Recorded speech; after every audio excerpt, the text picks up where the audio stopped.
This is the weekend edition of Fear and Greed Business News, Australia's best business podcast. I'm Michael Thompson, and good morning, Jennifer Duke. Good morning.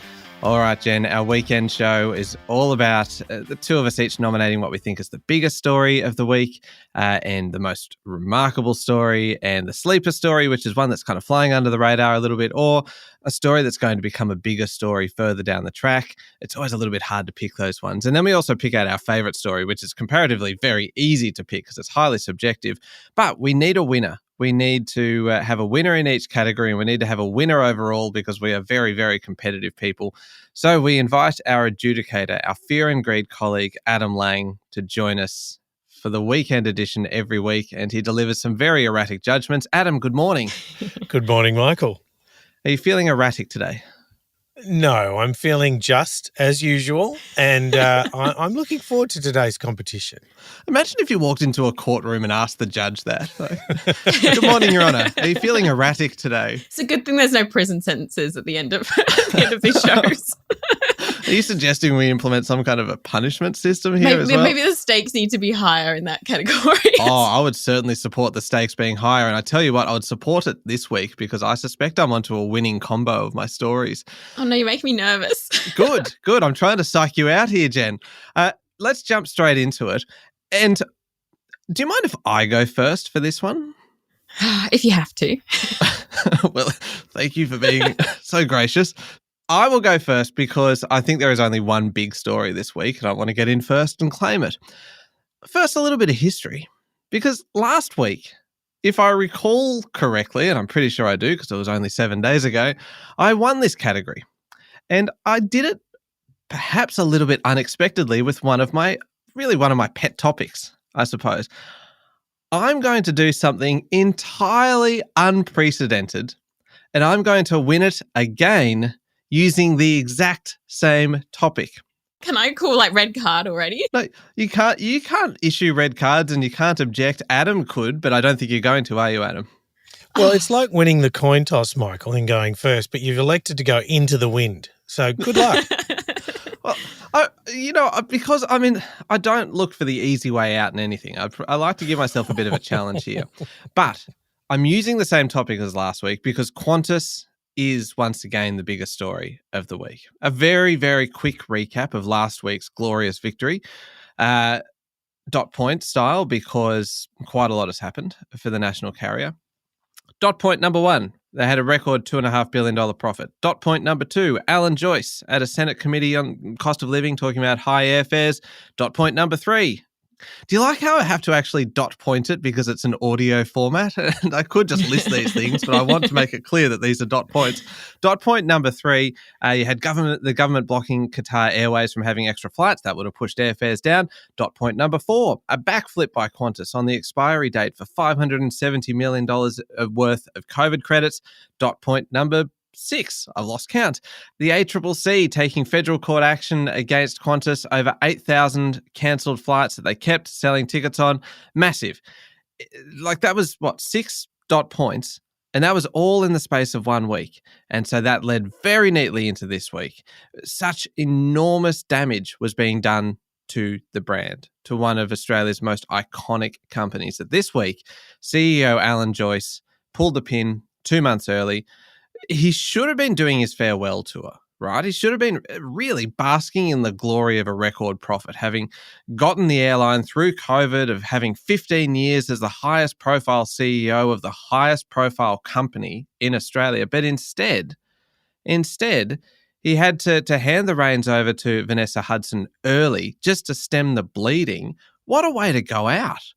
And now, what an enormous job Vanessa Hudson has in front of her now to restore public trust in the brand, which has slipped from one of the most trusted companies in Australia to one languishing a long, long, long way down the list.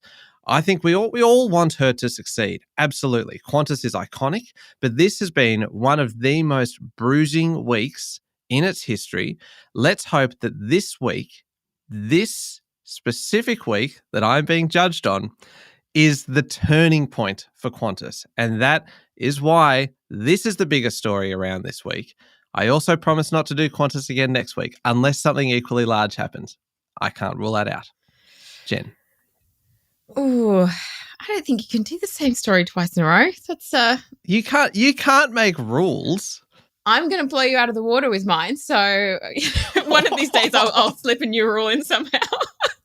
That's so optimistic. Please go on. Well, I just don't feel that was the biggest story of the week. I think it was actually one that relates to a trend, and that's of China's slowdown and our need to shift our reliance away from our current biggest trading partner. So the problems in China's economy and the uncertain global environment has really significant implications for Aussie businesses who may find their biggest export market running out of steam, but there are actually some new opportunities opening up. So I want to start with what happened on the ground in Australia this week. So Treasurer Jim Chalmers was unveiling his June quarter GDP results.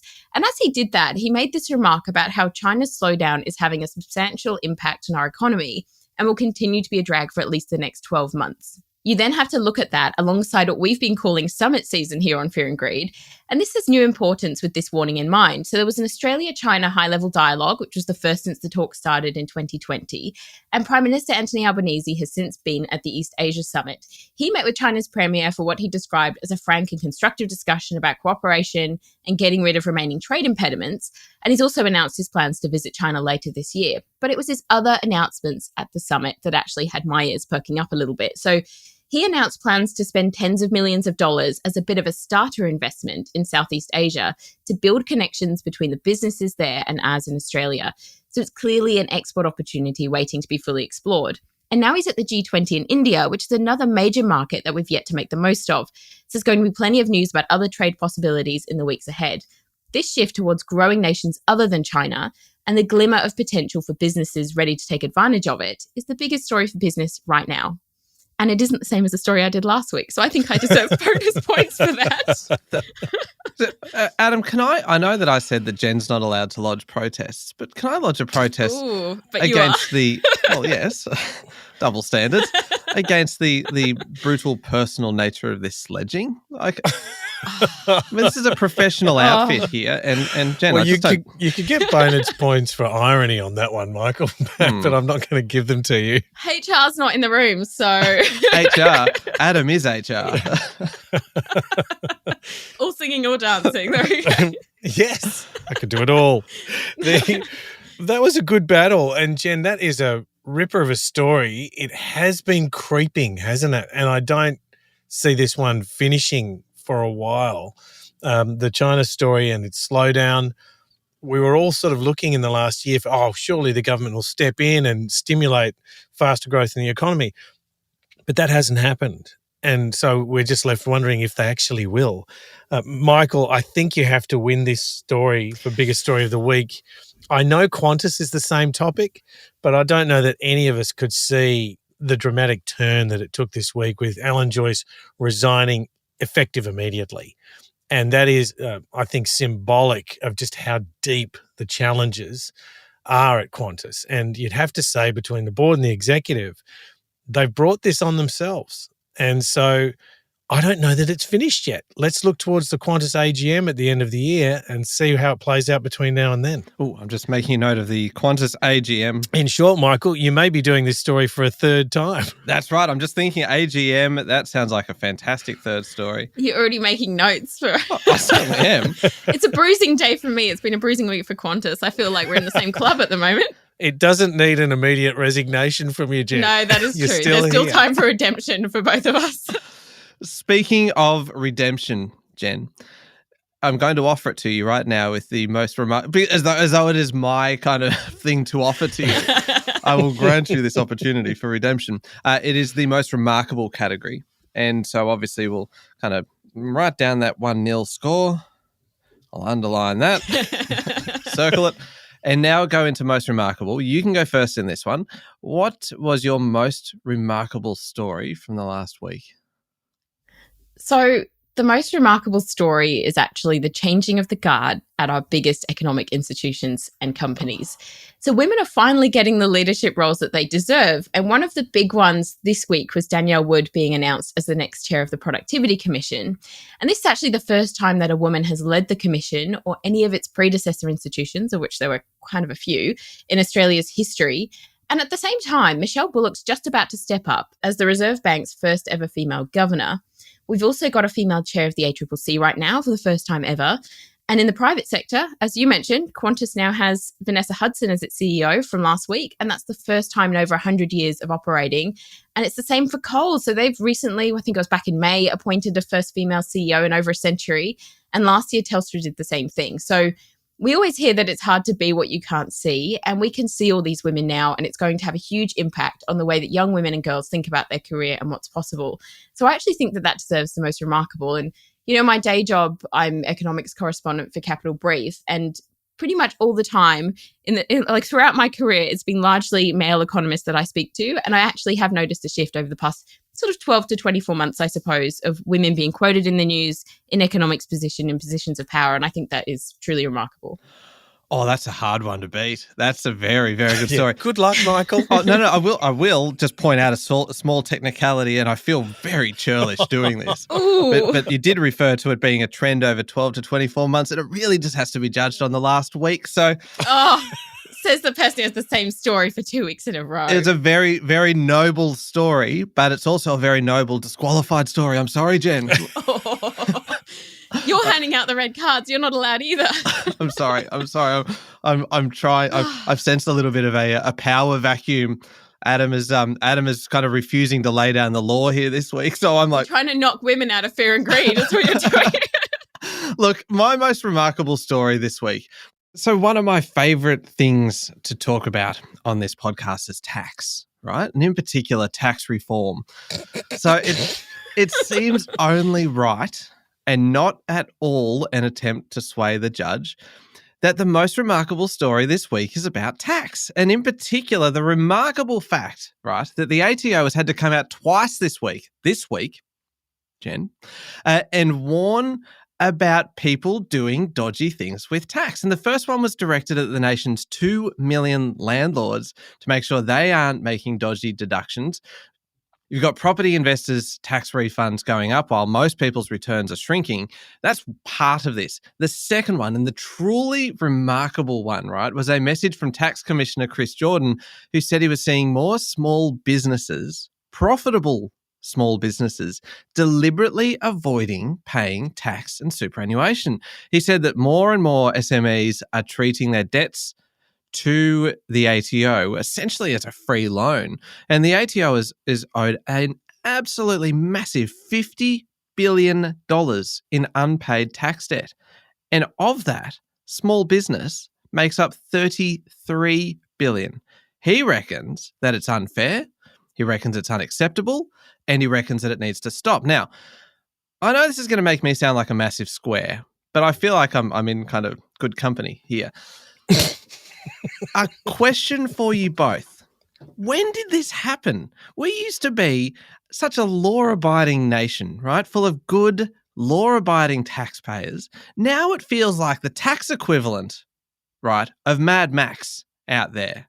Mad tax, perhaps. A post-apocalypse wasteland where everybody's doing whatever they want and withholding payments to the ATO. I don't understand how this is going on. Maybe, and this is a random idea that, believe it or not, has just occurred to me right now as I'm talking to you. Maybe tax in Australia is a little overcomplicated and maybe it needs reform. I'm just going to leave that one there for you to consider. And Adam, I don't know if that's a particular passion of yours. I'm not going to get into that. I think it's remarkable, though, that not only this year have we had the normal warnings from the ATO about tax and deductions and doing the right thing, but we're now getting extra warnings from the ATO about landlords making dodgy deductions, and now small businesses allegedly not paying their debts. And for the many, many, many small businesses who do the right thing, I think it runs the risk of kind of giving everybody a bit of a bad name. Pay your debts. Remarkable. I'm sorry, but law-abiding nation, like, aren't we built on a convict history? Have you not heard of Ned Kelly? It feels like you are focusing on a very minor, irrelevant detail. And let's leave it to Adam to make the judgments. So this is a ripper. I think the tax story is incredible, and there's probably just that other strain of, I wonder how much of this was built up during COVID. I wonder how much of this the ATO went slow on to try and, I guess, give some kindness, some financial support to businesses trading through incredibly difficult periods. But that time is clearly over. And I just don't know that all of those tax debts will survive. So we'll see. I hope that all those businesses are able to pay them and can survive. I really do. But Michael, it is a massive story. I think though, Jen, you have to win for this category this week, the remarkable story of the week, that we do have such great changes in leadership. And obviously the change in the Productivity Commission appointment only happened this week. And I think it's terrific. I think everyone knows I'm very passionate about reform, and the Productivity Commission has this bank of huge and good ideas that I really hope we can deploy. So I think that is a great and remarkable story. So well done. Do you think that the Productivity Commission would be under pressure to be super duper productive? Right?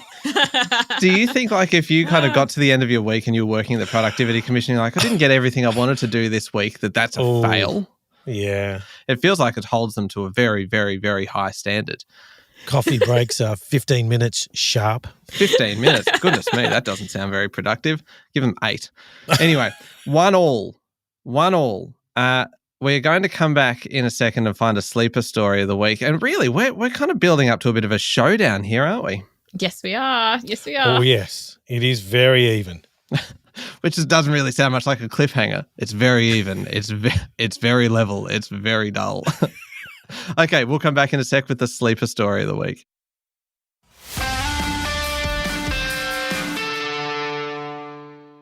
All right, Jen, we are looking for the sleeper story of the week. So a sleeper story is perhaps a story that's flying under the radar a little bit, or maybe a story that's a small story now and going to become a bigger story further down the track somewhere. It also just happens to be my least favorite category, and it's usually the one where I come unstuck. If I have been going well, this is the moment where it all falls apart. Yes. So shall I just go first and get this train wreck out of the way? Put your cards on the table. All right, well, a slightly unusual choice for my sleeper story today, which will not surprise anybody. I'm picking a story that's, I suppose it's kind of like a reverse sleeper in that it made a lot of noise this week and then it's going back to sleep and will wake up and become a bigger story next year. So the federal government introduced its closing loopholes bill to Parliament on Monday afternoon. Now, this is the legislation that's designed to reform the gig economy, creating minimum standards for gig economy workers, but it's also affecting labour hire workers and the like.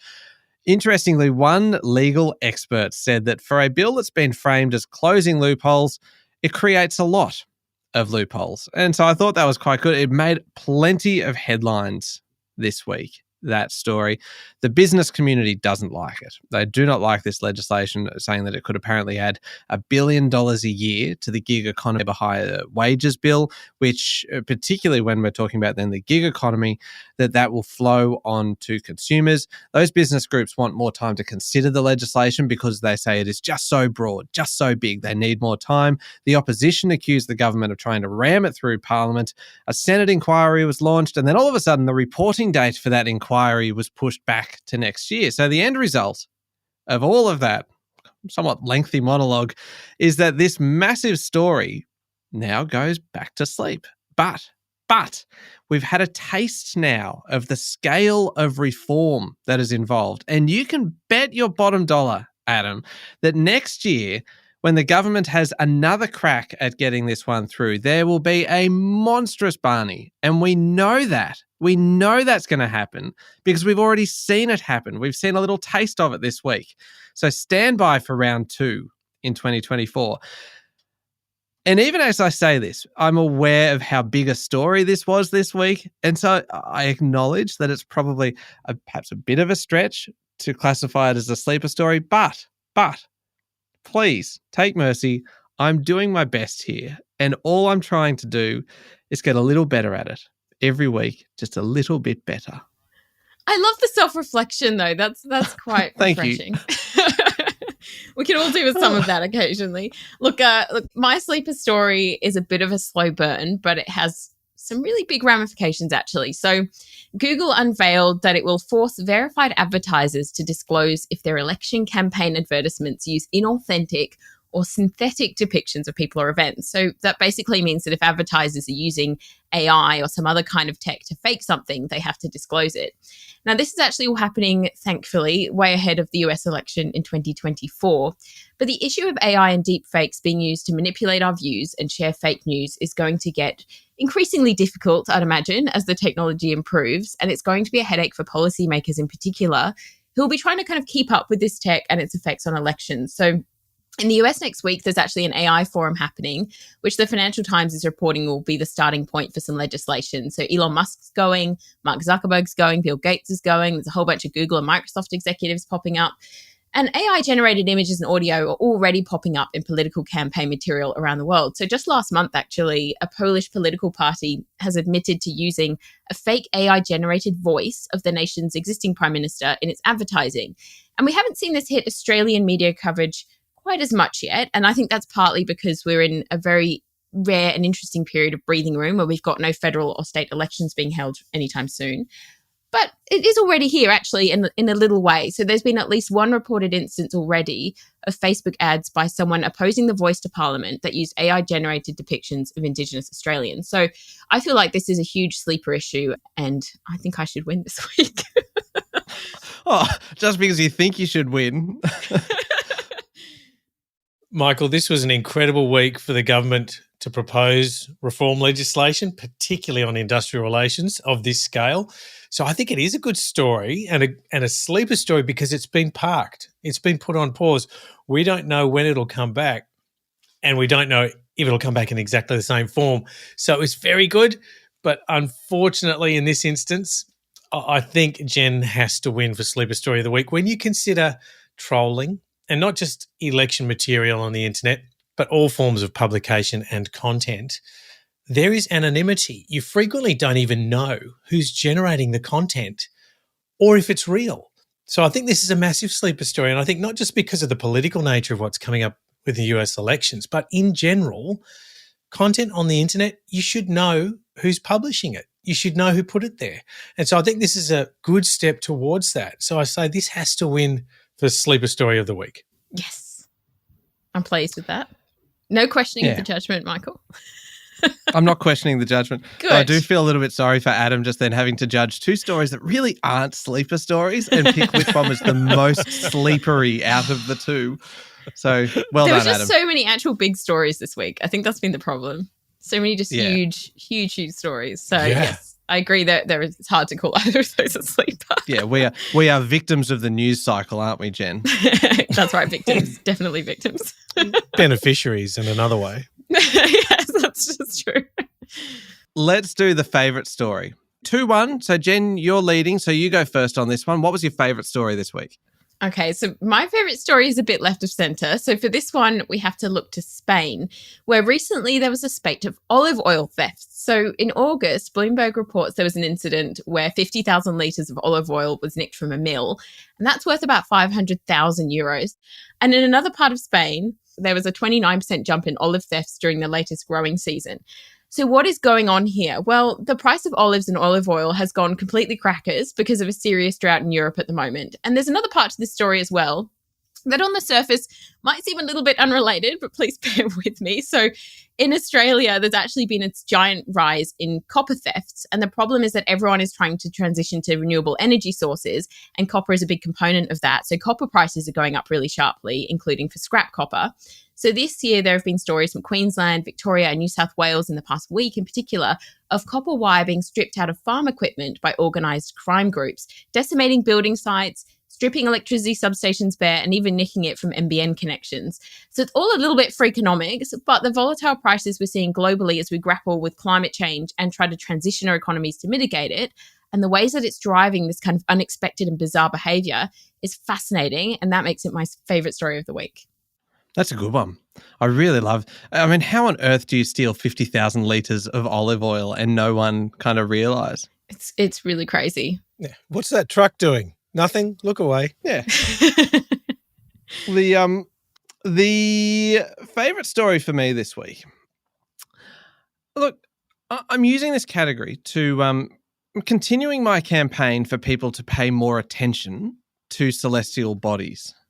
So A fortnight ago, if you recall, I declared my full support for the moon. And today I'm giving a platform to that other, I suppose you'd say, often neglected entity, the sun. Remember how we talked about India's successful moon landing? That was a big event, obviously. It was the first moon mission for India. But India is not stopping with the moon. India wants to be a major player in space alongside the US and China. So that is kind of big business already. Very, very expensive. A lot of kind of businesses contributing towards this. So it's got a big tick in the economics box. But there's more, Adam. Wait for this. Okay. Strap yourself in for this one. This is quite a ride. The Indian Space Research Organisation has launched a rocket this week to study the sun. It's going to take 4 months to get there. And when it does, it'll be orbiting a spot in space, one particular spot. Now, the thing is, there are already 4 other spacecraft up there circling that same spot. They're all studying the sun. So you might be thinking, well, big whoop, anyone can do this. But the Indian mission is different, right? It'll be studying how variations in the sun's magnetic field affect Earth's atmosphere, and also how the sun's magnetic fields create violent solar storms. So why is this? I can hear you asking, Adam, why is this of economic importance? Because we need to know more about solar weather for a very, very good reason. In 2017, so cast your mind back 6 years, a University of Cambridge study revealed that the daily economic cost to the US alone of solar storm-induced blackouts, electricity blackouts, could be up to $41.5 billion a day, plus an additional $7 billion through the linked international supply chain. Now, that's just for the US. And those figures are from 6 years ago, so will have grown significantly since then. So the hope is that kind of missions like this one by India will actually help us to understand some of the most dangerous space weather events. And in doing so, will help us to prepare and will help us to mitigate some of the economic costs that we might actually suffer as a result of some of these solar storms. Now, I find this stuff fascinating. I find the sun fascinating. I think we should all be a little bit more respectful of its awesome power. And that, ladies and gentlemen, is why I always wear a hat. That is the end.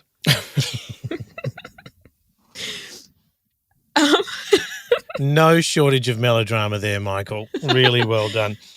So, Jen, in the battle of, as you called it, a little bit freakonomic, I quite like that, about the stories of theft and the economic impact that it's having on people to perhaps cause and influence theft.